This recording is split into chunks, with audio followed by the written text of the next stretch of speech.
Continuing on with Manly P. Hall's Initiates of the Flame, Chapter 6, Knights of the Holy Grail.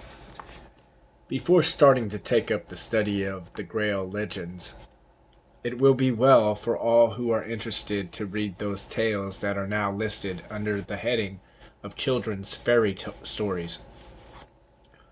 For example, the story of good King Arthur and his Round Table is a cosmic myth. And while there is little doubt that he is a man also lived, the real mystery, as in the story of the Christ, is not the literal tale, but the great mystic or occult truth that it concealed under allegory and parable.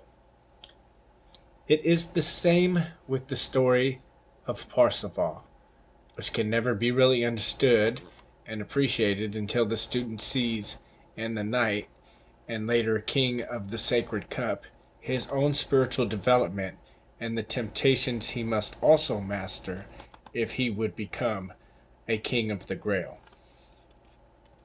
In Lohengrin, also the same truth is shown to the world. It is the path of initiation along which each must pass on his road to self-mastery. To every nation and in every tongue sacred legends have been given to teach man the path he must follow. The blind Homer of the Greeks, who told of the wanderings of Ulysses, gave the same great truths to the world. The Skalds of the ancient Norway and Sweden and the prophets of the Jews used the same means, and everywhere from the sacred books of the East to the legends of the American Indians we find one great connected truth told to many different people in ways that were best suited for their development. Such a truth is the legend of the Round Table, given to King Arthur as a wedding gift. All true students know what wedding that was. Not of the earth, but the wedding of the spiritual and intellectual within the initiate himself, when the spirit and the body are united eternally, each swearing to honor and protect the other. Of such a marriage was the union of Arthur and Guinevere in the legend of the king. Let us first of all consider the coming of Arthur the king. We read in the legend of Arthur regarding Merlin, the magician, the wise man who it is said had charge of the coming king during his youth. Merlin represents the hand of the elder brothers, who, realizing that a great ego had come into the world, had consecrated themselves to the work of preparing him for his mission. It was under the direction of Merlin, the mastermind, that the anvil and stone with the sword thrust into it were raised in the square of the city when it became necessary for a new king to be selected. It was he also who called all of the brave knights of the country and told them that the one who could draw forth the sword would be king of all the land. Here's a picture of the Knights of the Grail. See it. The knights in the land, Arthur, the half-grown boy, was the only one who could release the sword. This is a very wonderful mystery of the soul contained within that divine allegory. Let us read the letters that were engraved upon the sword. Whoso pulleth out this sword of this stone and anvil is right wise king born of England. The cube stone is the body. It has been so symbolized for centuries, and today among the masons the ashlar is the symbol of man. Experience is the anvil, and it is upon this anvil that the sword is tempered. The sword is spirit, and he who would be king in the true spiritual sense of the word must first show his divine power by freeing the sword of the spirit from the casings of the lower man in the world. It is the same symbol as that later used by Sir Galahad, the guileless knight. the personification of the purified man who comes without a sword, but who later arms himself with the sword of spirit that he draws from the cube block, which was floating down the river past Camelot. Sir Galahad had the strength of 10 because his heart was pure, and the knight of today must follow in the same path. If you have read the story of King Arthur, you will remember how he was given Excalibur, the enchanted sword, how it came up out of the water, held by a hand draped in white. Excalibur represents light and truth, which is the weapon of the true initiate. In England, there still hangs on a courthouse wall the round table of King Arthur. In the very center of the table is a beautiful rose painted in natural colors. The symbol of is that of the Rosicrucians, the ancient alchemist, and there is a direct connection between the legend of the British king and the ancient philosophers of fire.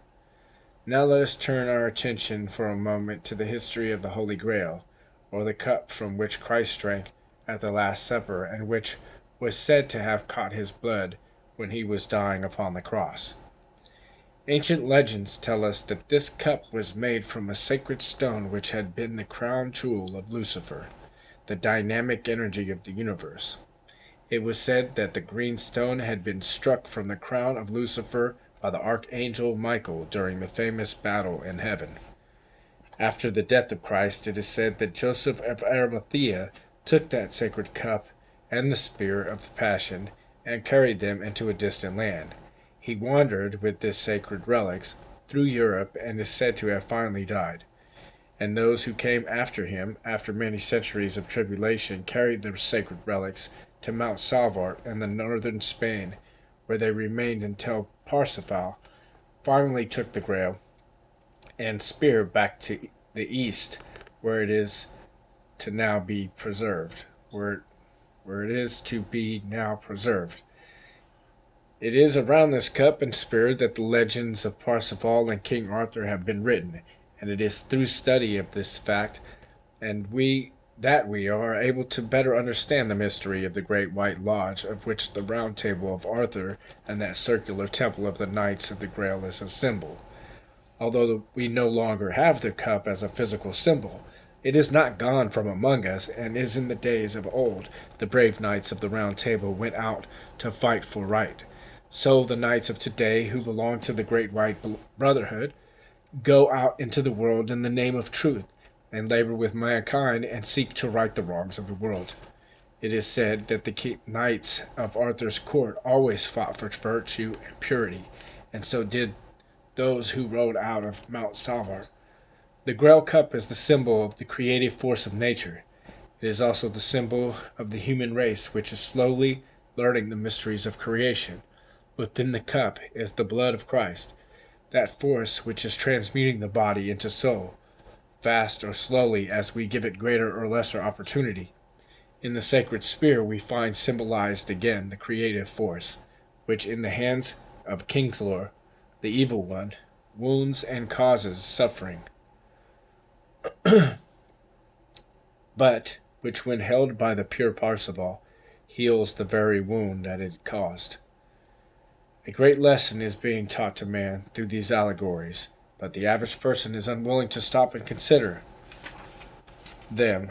They do not realize that they themselves are the ones whom the elder brothers of humanity must use in the fight against the forces of evil. They do not realize that the dragons and ogres of the legends are their own lower natures, which they must overcome. They do not see in the hand-to-hand combat of the knights of old for a lady's hand the higher and lower man fighting for the soul within. The knights of today do not realize that the white armor that he wears is his own purified body, which is proof against all the attacks of vice and passion, but nevertheless is the meaning of the legend. His shield is truth, which is a perfect protection to the inner man. His strong right arm is the knowledge and spiritual power he has developed within, and the sword that he uses is the spiritual light with which the pure flame of spirit fire dispels the darkness of ignorance and the demons of lust. The sacred spear and the cake and the cup which he serves are the two poles of the creative life force within, the development of which he gains as he daily serves his fellow men. The Holy Grail is our body, within which is the life-blood of the Sun Spirit of the universe. Every day that we live, we perpetuate the Last Supper. In all that we do, we drink again the blood of Christ, the life power of the cosmos. Far from the uninitiated, the 12 elder brothers of mankind, sitting around the circular table of the universe, watch the knights in their battle of life, and the time comes when the student, having finished his work here, is liberated at the foot of the Grail. There the candidate stands robed from head to foot in the armor of spirit and in the pure white of a body that has been cleansed. Then the cloth is lifted from the sacred cup, and he is illuminated by the light which would have killed him had he seen it without purification. He then takes his place among the knights of the Round Table and joins those who give up all and labor for humanity. When in sickness and in suffering we beg of the great unknown that he sends us help, then indeed our knight comes to us as Lohengrin came to Elsa. When our loved ones pass into the great unknown, there stands the brother of the Grail, the invisible helper, who through days of labor has earned the right to become a member of the great band of servers who gather around the table of the king, and while their bodies are asleep, still labor in their great search for light and truth, and pray for the day when they shall also become kings of the Holy Grail. Until next time.